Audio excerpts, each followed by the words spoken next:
Okay, so like Kay said, the name of the tool is autofocus, and it's answering a question that some of you care about. Hello? Okay, that works. Okay, so the question is, who is using my link? So this is not telling you anything about a network view of the traffic matrix. It's only focusing on one link. And it gives you information about the traffic mix on that link based on some detailed measurement data such as net flow or traces.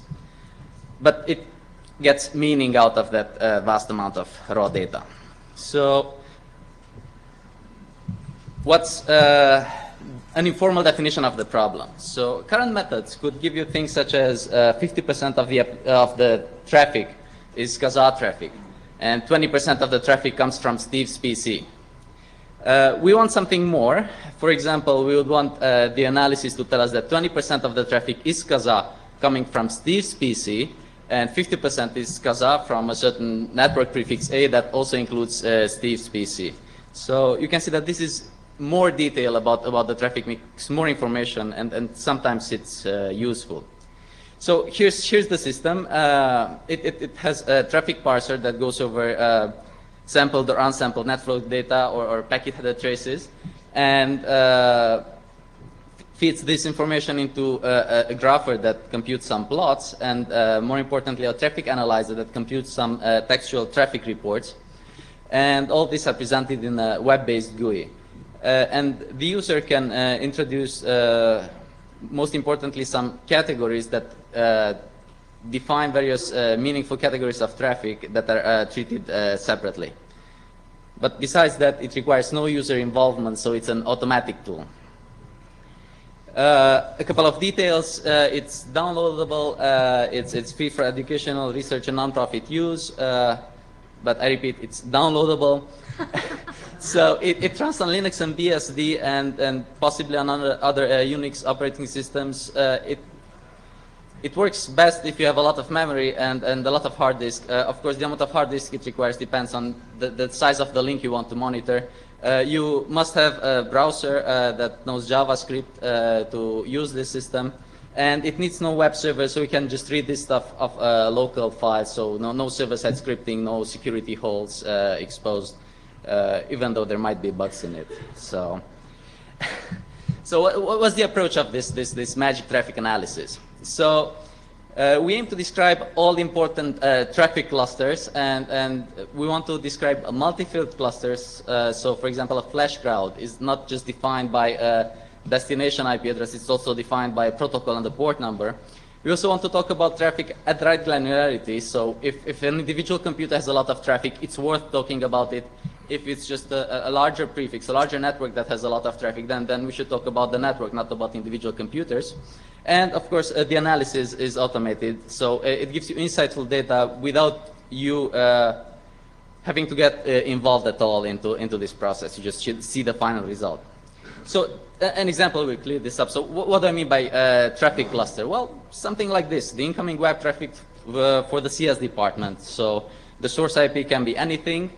The destination IP has to be in the prefix of that particular department. The protocol has to be TCP. The source port has to be 80. And destination port is, of course, the high ports. So a traffic report is what the tool uses to describe the traffic. And this contains this lists the significant traffic clusters and, of course, the traffic of each of these clusters. It describes only the large ones. So this is a tool that will give you the heavy hitters, the large clusters of the traffic in your network.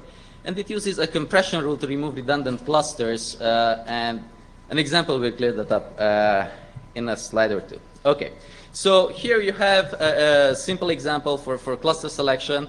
The numbers in the circles are the traffic of the individual IP addresses at the bottom. As you go higher on the slide, you have the IP addresses and then /31, /30, /29, and the /28 at the top, right? So, of course, putting all this information in front of the user would be too much. So the first step we take is to apply this thresholding operation, which keeps only, say, the nodes that are above 100. you can see here that the 10.0.0.8 is among the large nodes, but the one immediately left to it is not, because it doesn't have enough traffic. But the more general /29 is in the report. So this way, this thresholding achieves talking about the traffic at the right granularity. But this is not all. We also have this compression operation, and for example, the /31 that includes the 2 IP addresses that are large gives you no extra information because its traffic is exactly the sum of the other 2. So it's not worth talking about it. You don't put it into the report. The next one has more traffic, but the difference is not big enough to matter. So you don't put it into the traffic report. Now, the /29 has a traffic that's larger than the sum of the other 2 we already know about by more than 100. So it's worth mentioning in the report that there's something more going on in that /29 than those 2 IP addresses we already reported. So that's the principle of compression that the tool relies on. Now, the tool actually doesn't report trees like that, but puts the results in a tabular form like this. And this is an example where you have a single field, but again, the tool does multi-field traffic reports, and that's, I think, an important feature. So let me go on to the tool itself. It presents through this web-based interface many pre-computed traffic reports, and you can navigate through these many reports. You have an interactive drill-down feature, and you have this powerful feature of defining traffic categories. So this is the only thing that requires user involvement. Everything else is pretty much automatic. So this is what the screenshot looks like. This is a report for a week in December last year. We also have daily reports and then down to half-hour intervals. This particular report measures the traffic in bytes and uses a threshold for what it reports of 10% of the traffic. But the tool also automatically generates reports that measure the traffic in packets and flows. Nah, that's okay. Okay, so let me bring up this one field report, which is an actual report. By the way, these IP addresses are not real IP addresses. Everything is anonymized. So if you see your IP address here, don't panic. It's not your IP address. So here we have this individual IP address, which made it into the report together with something as big as a /16. But they're both the right granularity to talk about the traffic because they're both above 10% of the traffic roughly. And you can see the /26 that includes that individual IP address is also in the report, but nothing in between the /26 and the IP address is in the traffic report. And this tells you that the more specific prefixes that include it are not larger by more than 10% of the total traffic. Now, we also have this multi-field report that can include things such as, at the bottom, just a single TCP connection that is huge, or things at the top, such as the total web traffic or the total SSH traffic. So all of these possible ways of combining information from multiple fields are listed here in a single report that concisely describes the whole traffic mix. Now, these time series plots have different colors for these categories that the user defines, but based on the multi-field reports, as I showed you just a slide ago, it's not that hard to come up with some initial values of these categories of traffic you want to look at and then refine them from there on. And there's a category called other traffic, which is a catch-all category for everything that you cannot meaningfully group into these categories that are defined based on these traffic clusters. There's also this possibility, so you can drill down into each of these categories. So not just that you get a report that describes the whole traffic, but for each category you get a report that describes the traffic mix within that category.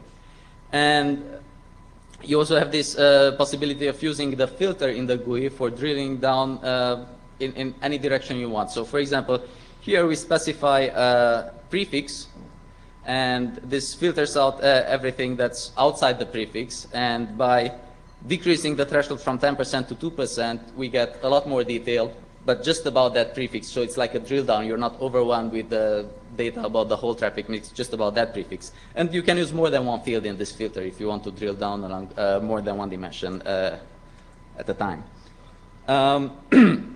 we ran this tool on a number of traces, and we found a number of interesting things. Mostly, we were able to characterize the regular traffic mix, and we had some automatic analysis of unexpected events.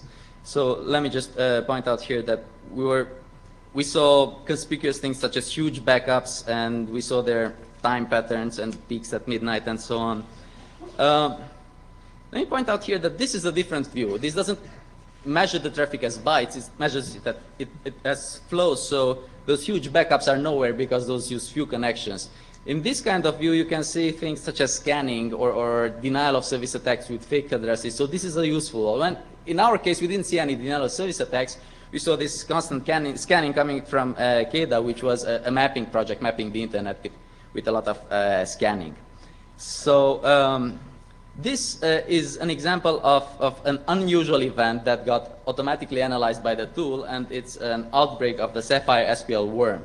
So again, this report makes it pretty clear that there's a lot of UDP traffic going to port 1434, but more interestingly, perhaps, it also gives you the IP addresses of the computers that generate a lot of worm traffic. So in this particular setting, it gave the IP addresses of the computers that were part of the network whose uplink we monitored that were generating a lot of outgoing worm infection traffic. So even though it's a general purpose tool, it can be pretty useful in such cases for locating these compromised hosts and shutting them down, whether they do a DOS or it's part of a worm spreading or something like that.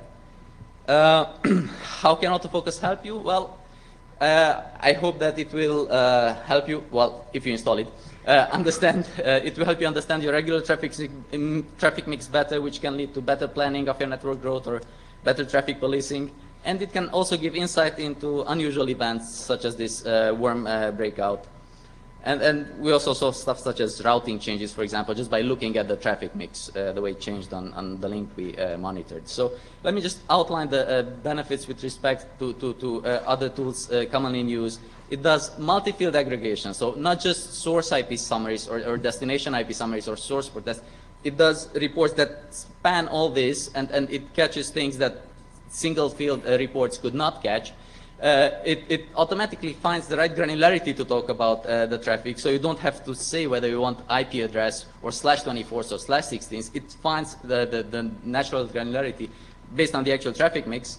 And it has this drill down, which I believe to be pretty useful, drilling down into categories or using filters of drilling down whichever direction you want to.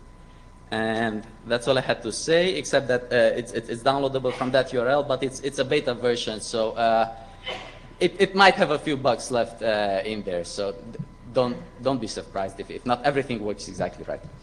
Thank you very much. If you have a question from the floor,